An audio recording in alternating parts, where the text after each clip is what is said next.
What's up, everybody? Uncle Joey here, and I thought I would start the video with a beautiful view of the sunrise from the observatory. Isn't that gorgeous? So in today's agenda, we've got two new buildings in the city to show you. These were lengthy projects. That is why it has taken a while to make another video. We've got an aquarium and a gigantic library, and without further ado, why don't we just go ahead and go check them out.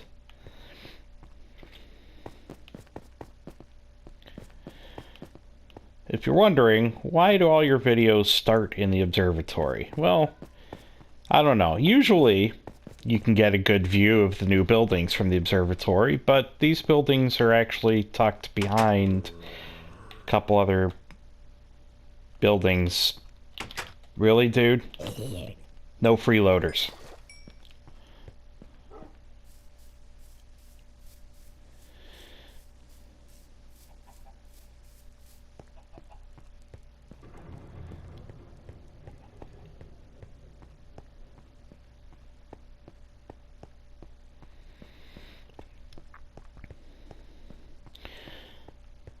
Okay, so the last building that we did was the museum, which was right around the corner here. However, we have a brand new building here, and you're probably like, what the heck is that? This is the aquarium.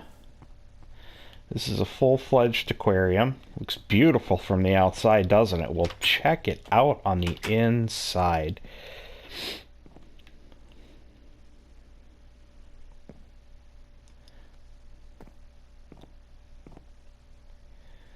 And here are our tropical fishies.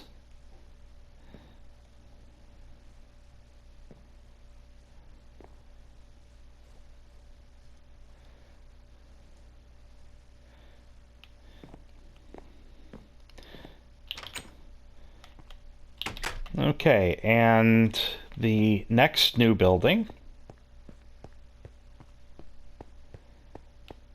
is next door.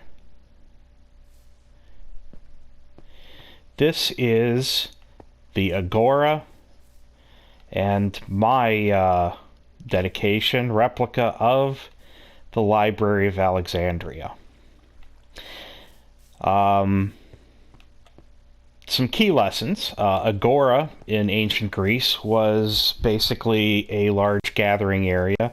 For the most part, in ancient Greece and Macedonia, they were usually located outside of religious temples and your political meeting places, like the Senate and whatnot. The difference with Alexandria was that the Agora was placed outside of the great library that Alexander the Great dedicated the city for. This was done actually on purpose by Ptolemy, who took over Alexandria and Egypt after Alexander the Great passed away. Ptolemy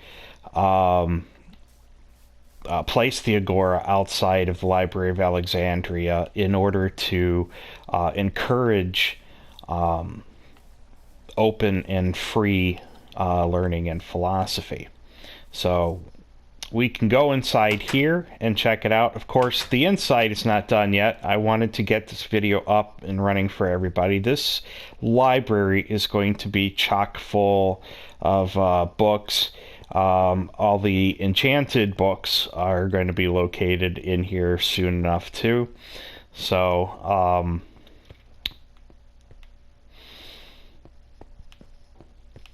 I mean, obviously the Library of Alexandria was much larger than this, but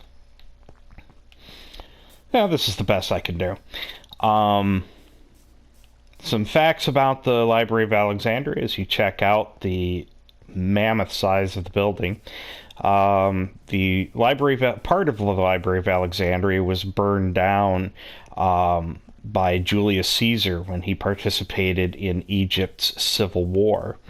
was done by accident. He sent some boats in, aflame, to take out the enemy fleet, and instead the ship strayed off course and went straight for Alexandria.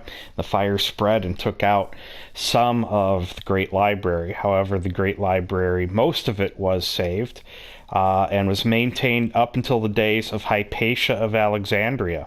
And during the lifetime of Hypatia of Alexandria, who was a very beautiful woman and probably one of the most intelligent people in the history, at least ancient history. During her time, Alexandria was controlled by the Roman Empire, and the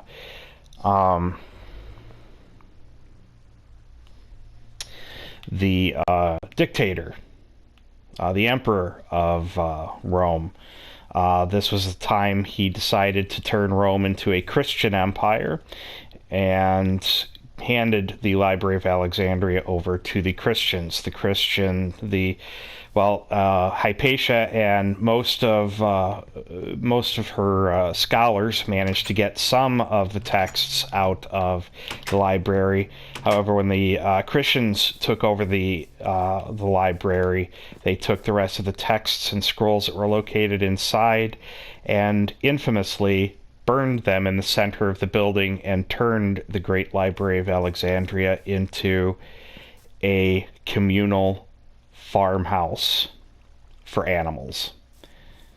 And unfortunately, that was the sad end of the greatest accumulation of knowledge, at least in ancient times. So that is my dedication to the Library of Alexandria, and that is my aquarium. So the next project that's going to come up is actually going to be placed somewhere right behind me in this area here, and that is actually going to be, it's going to be a small building, but it's going to have one purpose, and it's going to have a major purpose, and that is to build a Nether portal so we can start raiding the Nether realm. Until then, everybody have a good night.